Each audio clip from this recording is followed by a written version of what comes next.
Que Dieu vous bénisse, bien-aimés,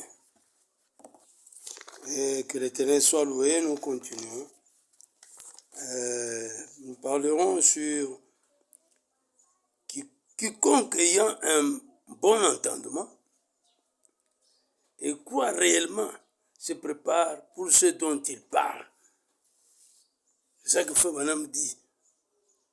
Il dit, paragraphe 46 à 51. Oh,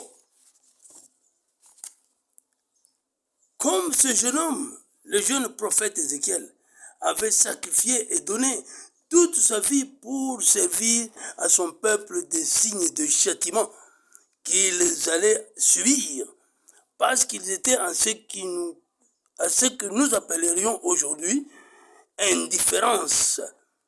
Ils ne voulaient rien avoir avec Dieu et ils ne croyaient pas à ces prophètes. Ils se moquaient simplement d'eux et à part ça, peu importe combien ils ne voulaient pas croire cela, Dieu veillait à ce qu'ils aient cela de toute façon, en tenant compte de sa parole. Jézabel ne voulait pas admettre qu'Achab qu'Élie était son pasteur.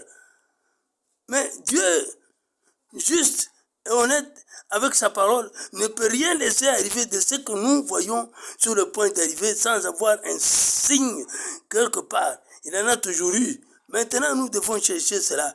Et je suis sûr que les gens qui ont un bon entendement des Écritures savent comment regarder. Tel que Noé, quand on se moquait de lui, l'eau viendra d'où? La science pouvait dire, je peux trouver qu'il n'y a pas d'eau là-haut. Mais cependant, Dieu lui avait dit que cela descendrait du ciel. Dieu veillerait à ce que sa parole s'accomplisse. Et pendant qu'il n'y avait pas encore d'eau en vue, pendant qu'il n'y avait pas eu de nuages dans les cieux, il n'y avait pas eu de gouttes de pluie. Il n'avait jamais existé une chose comme la pluie.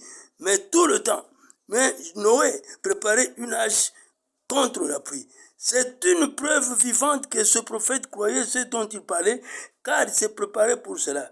Et toute personne qui croit réellement ce dont elle parle se prépare pour cela, mes chers frères.